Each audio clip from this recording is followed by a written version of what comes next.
Principle number 6. There is only one power behind the creation of this movie called life. I call it, using my metaphor, I call it the life that you're living is the movie that you're creating. We're all creating individual movies that's a part of the whole universal movie. And every time we create something, the whole universal movie is affected by it. So whatever you do in your life, you're not, it's not just a individualized thing that's happening to you, that this thing that you're creating affects the whole. So if you want to bring more love into your relationships with people, start creating more love within yourself, more compassion for yourself, more understanding of yourself. And then that will start to manifest in your outer world, from your inner world to your outer world, and then it will affect people around you, and they'll start to share in that love and that understanding and kindness and joy in life. You start feeling more joy, everybody around you will be attracted to that, and then they'll start feeling more joy. You start feeling anger, resentment, and fear, doubt, or worry. Everything around you is affected by that. That's the energy you're putting out. And so there's only one power behind the creation of this movie called life. Principle number, I thought that was 6. Oh, it's 3.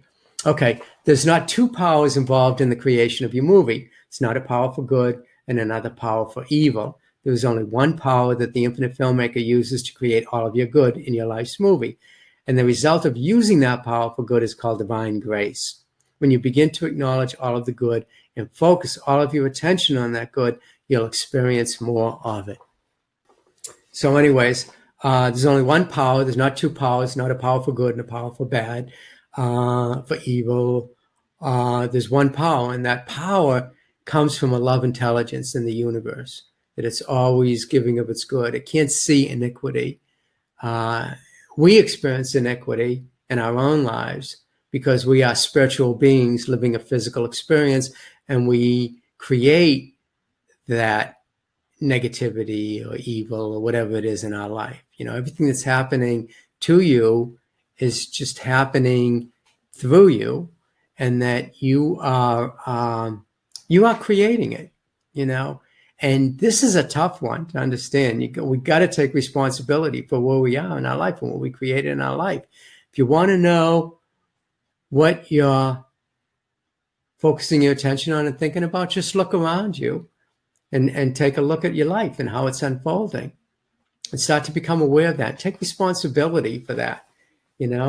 That if something really bad happens to you, you somehow or another created that. Maybe the thoughts that you had, or the energy that you were putting out, or some people call it karma. In Boston, we don't pronounce our R's. Karma. Anyways, your karma is built upon things that you set into motion, that were maybe set into motion from lives in the past that you've had, that you've experienced. So now you can change that karma, now that you're conscious of it, now that you can look around you and say, I don't want to experience this anymore. So I'm going to stop thinking about this. I'm not going to stop focusing my energy on it.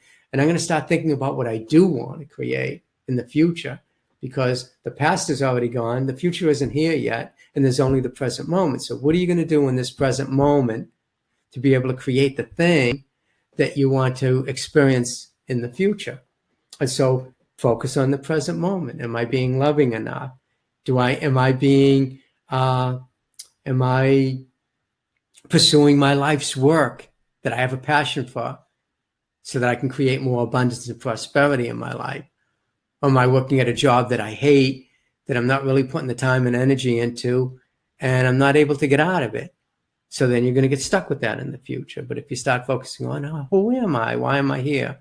What are my talents? What am I meant to be doing? And then focus on that. That's going to bring you more abundance and prosperity and joy in life. And so because you're using the mind, that infinite mind, there's not two minds. I also have a metaphor in here that's there's no villains in your movie called life. That there's the only villains that are there are the ones that we create. Maybe we see them as villains. It doesn't even have to be a person. It can be a thing. Maybe we see it as a block in our life, keeping us from our happiness. But it's not really there. It's only there because we see it. And if we can look beyond it, it's sort of like life. The life that you live in is an illusion. It's like a mirage in the desert, that when you see it as water in the desert, it's going to be there. It exists. There's water there until you get close enough and your belief changes that, oh, it was just a mirage.